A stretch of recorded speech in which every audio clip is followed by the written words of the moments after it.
Yang kemarin tertangkap Densus 88 itu sudah lama saya dengar. Orang ini berbahaya banget. Isi ceramahnya banyak tentang pendirian negara khilafah. Dan bukan hanya ceramah.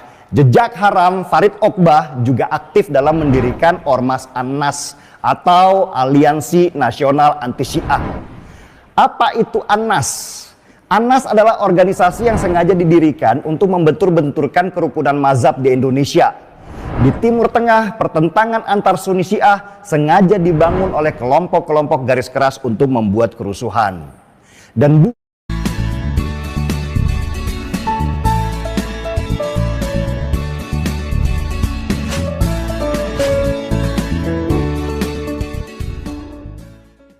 Salam teman-teman sekalian, salam sukacita, berjumpa lagi dengan saya channel Sukacita Kristus Tuhan.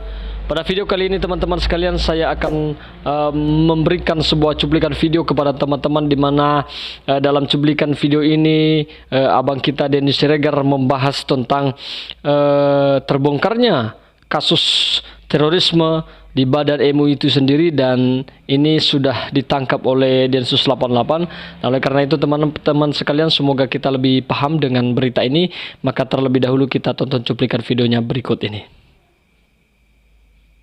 Yang kemarin tertangkap Densus 88 itu sudah lama saya dengar. Orang ini berbahaya banget. Isi ceramahnya banyak tentang pendirian negara khilafah. Dan bukan hanya ceramah. Jejak haram Farid Oqbah juga aktif dalam mendirikan Ormas An-Nas atau Aliansi Nasional Anti Syiah. Apa itu An-Nas? An-Nas adalah organisasi yang sengaja didirikan untuk membentur-benturkan kerukunan mazhab di Indonesia. Di Timur Tengah, pertentangan antar Sunni Syiah sengaja dibangun oleh kelompok-kelompok garis keras untuk membuat kerusuhan.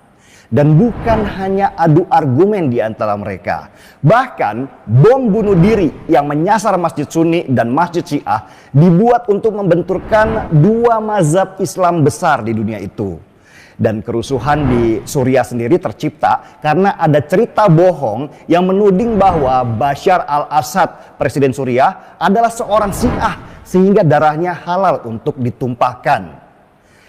Organisasi anti Syiah An-Nas ini didirikan tahun 2014 sebagai bagian untuk membuat kerusuhan di Indonesia dengan membawa api perang di Suriah lewat perang mazhab. Di An-Nas ini Farid Oqbah punya kedudukan sangat penting, yaitu sebagai Dewan Syuro An-Nas Pusat. Dan di dalam struktur An-Nas sendiri ada nama-nama yang akrab kita dengar seperti Munarman, Al-Khotot, dan Abu Jibril.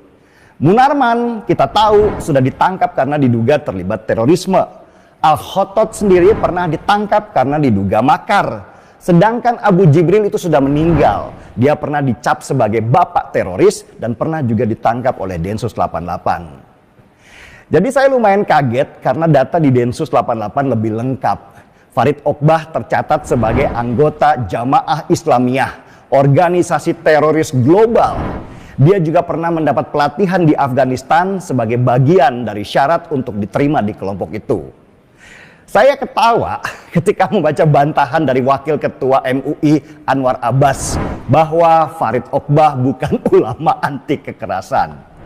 Pandangan Anwar Abbas ini jelas karena dia nggak punya data tentang siapa Farid Oqbah. Atau memang dia sengaja melindungi orangnya. Jejak haram Farid Oqbah di mana-mana, bahkan bisa di-searching di Google siapa dia dan bagaimana sepak terjangnya. Mungkin maksud Anwar Abbas, Farid Oqbah itu bukan ulama yang akrab dengan kekerasan seperti Bahar bin Smith yang tukang mukulin anak kecil. Memang bukan begitu tugas Farid Oqbah. Tugas Farid Oqbah adalah sebagai pemikir strategis menentukan arah pergerakan. Justru dia lebih berbahaya dari seorang Bahar Smith yang modelnya preman.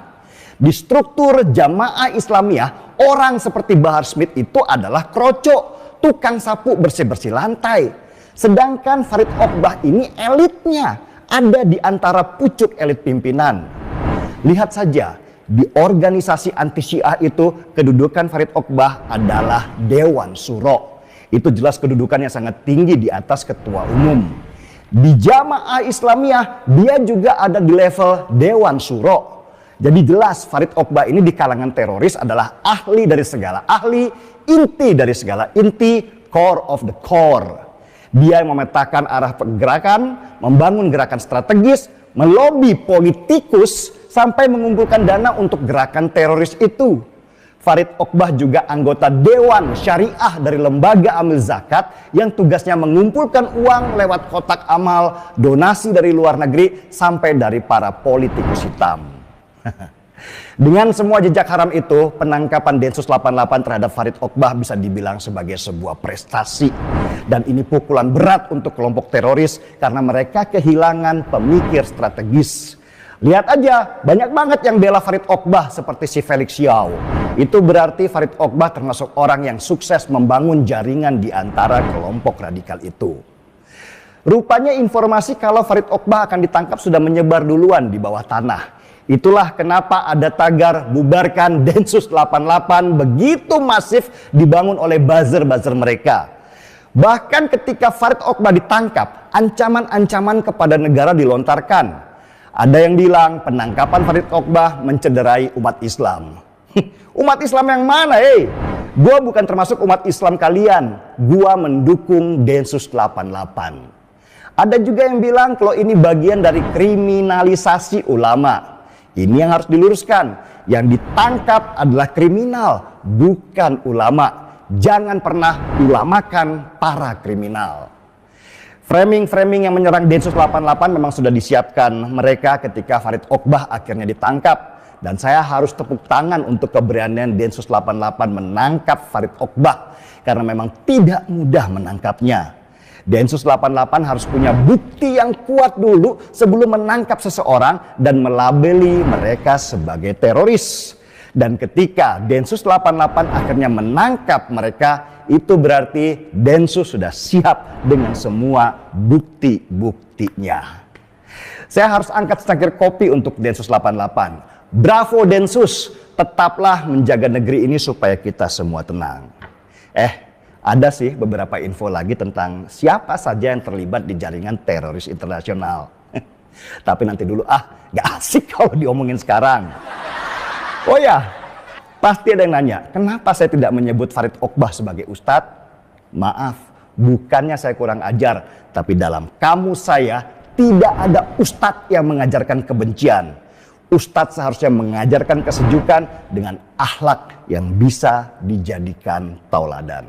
Setuju? Seruput dulu kopinya kawan.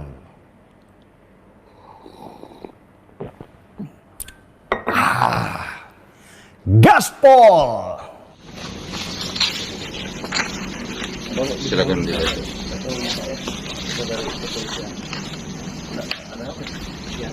Ada apa emang Pak? Kalau Polisian. dokumentasi jangan ambil Pak ya.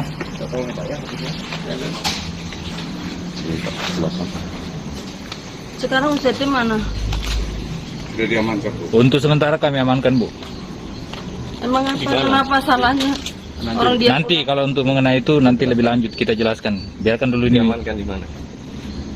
di kantor polisi, nanti kita jelaskan. Sholat Iya, kantor subuh. polisi mana? Nanti dijelaskan. Enggak mau atas kesalahan apa? Saya mau tanya dulu. Boleh dibaca, itu kan ada suratnya. Bukan, saya tanya di mana?